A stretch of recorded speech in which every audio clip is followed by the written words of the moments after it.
Welcome to Fight Club. The first rule of Fight Club is, you do not talk about Fight Club. The second rule of Fight Club is, you do not talk about Fight Club. But now let's make an exception to the rule and talk about it. Fight Club was the first novel published by the American writer of Ukrainian origin Chuck Palahniuk. The work, which initially had little success, becomes a cult phenomenon after the cinematographic adaptation of director David Fincher, thus making justice to the novel that is now considered a bestseller. We are now going to analyze and compare the two works. Published in 1996, Fight Club is the first and most famous novel of the freelance writer and journalist Chuck Palahniuk. Charles Michael Palahniuk for the Registrar Office, born in Pasco, Washington on February 21, 1962, from American father, son of Ukrainian immigrants, and mother even American but of Ukrainian and French origin. Until the age of 14, Palahniuk grew up in a trailer near Burbank, Los Angeles, but after the separation and divorce of his parents, he and his three brothers moved to live with his grandparents. In 1986, he graduated in journalism from the University of Oregon, then moved to Portland where, after a short working period in a local newspaper, he decided to become a mechanic, spending his days repairing trucks and writing technical manuals. After leaving journalism definitely, he started to work as a volunteer in 1988 at the shelters for homeless and nursing homes, dealing with the transport of terminally ill people who were brought to support groups. The same support groups that will appear in his novel as well as in the movie. Following the death of a patient whom he was particularly fond, he decided to cease voluntary activities to become a member of the group Cacophony Society of Portland, also called the Suicide Club, where members, realizing that they will not live forever, organize very dangerous and intense experiences. He will draw inspiration from the same coven for the Project Mayhem that we can find in his work. Around his 30s, Palahniuk began to write novels by attending a writing workshop called Dangerous Writing, which will particularly influence his minimalistic style. His first novels were such unsuccessful that they were not even published. He then decided to write Fight Club almost like a provocation to his editor. However, contrary to every expectation, the idea was appreciated and he managed to get a contract from a major publishing house. Thus, in 1996, the famous narrative work is published. Fight Club, a raw novel as well as the style of Palahniuk, which borders on the grotesque, emphasizing the words of the sentences. His writing is devoid of adverbs and other particles that can slow down the rhythm of the quote. There are also sudden interruptions, repetitive effects, and drastic beats, almost cold. His style is described as dry and innovative, with nihilistic contents. Freedom from the oppression of society, from competition, from the mass media, are all crucial issues of Palahniuk's writing that we can fully find in Fight Club. Another recurring characteristic of his novels is the use of flashbacks as a narrative structure. In fact, the reader will be aware of a final suspended situation in which he will be taken back by the protagonist after having narrated the whole story from the beginning. Speaking of the story, the novel focuses on the life of an anonymous employee of a manufacturing house of cars traveling to the United States, dealing with road surveys and accidents. His life, monotonous and made of compulsive purchases dictated by mass consumerism, is characterized by insomnia.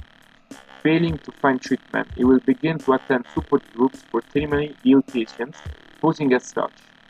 He will find a remedy for his sleepless nights, but not for long, since the arrival of a woman named Marla Singer, pretending to be sick too, will make him fall back into insomnia. Marla, depressed and with suicidal tendencies, will be part of a strange love triangle of which our anonymous employee will be protagonist. To save him from this situation will be the chance meeting with Tyler Durden, waiter and ad projectionist, as well as salesman of soaps and explosive expert.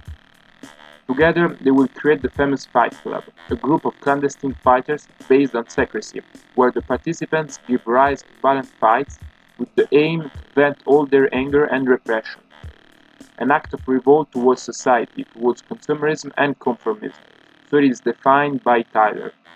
Tyler himself will soon take control of the several fight clubs that will soon be forming, making them become small terrorist armies in the service of his Project Chaos, which aims to attack multinational headquarters and important personalities. Our protagonist, kept in the dark of the project, becomes more and more restless in the face of the oddities in the friend and the fault that the Fight Club is taking. Not only that, Tyler disappears and our anonymous employee decided to undertake a search from east to west of the country to find it. This research will have a shocking outcome. It turns out that Tyler Durden is nothing but the same protagonist, whose ego has split up, forming a second violent and angry personality, specular to his one. Despite the vain attempt to stop the terrorist organization, the two collide in the final epilogue with the good part of Tyler, who has the win word, managing to understand that he can dominate the other side without needing him to face the difficulties. The book is the symbol of that Generation X which conceptually aimed to represent the 30 years olds that faced the 90s with anguish, no sense of belonging to society, in the value of the institutions and of the previous generations, with general skepticism and apathy towards the future. To succeed, Palahniuk uses a direct, raw vocabulary, which behind the apparent stylistic confusion hides rather clear ideas. In fact, it impresses the rhythm of narration, resounding and rocking, with chopped sentences that attract the reader, as well as that taste for the splatter, typical of the American writer. Swollen faces, broken teeth, and blood splattering in most unlikely moments, because perhaps the self-improvement is not the answer. Perhaps the answer is self-destruction. Hit bottom and move on, while in the meantime pound your neighbor as it were yourself, or even better, get beaten in a fight, where at the end you feel that nothing is solved, but it doesn't matter, because nothing matters. The wounds become trophies to show off proudly, scenes through which the participants in the Fight Club recognize each other by winking with their swollen eyes. Interesting are also the continuous repetitions of words and concepts, evidently aimed to fix a strong and precise image in the mind of the reader, fascinated and at the same time lost in the continuous change of perspective of the plot. And already, after a few pages, they lose count of the flashbacks and time jumps created by the author. The same flashback leads the beginning of the film retelling directed by the American filmmaker David Fincher. Known for its violent content and antisocial character that gives the protagonist of his films, Fincher is the counterparty of Palahniuk. As much loved as even criticized, the American director has often been the object of discussion, as a result of his great talent in striking the right notes. Thanks to these qualities, Fincher manages to recreate the drama, the anxiety and the violence that are present in the novel. However, the success of the movie is also due to some adjustments carried out by the director.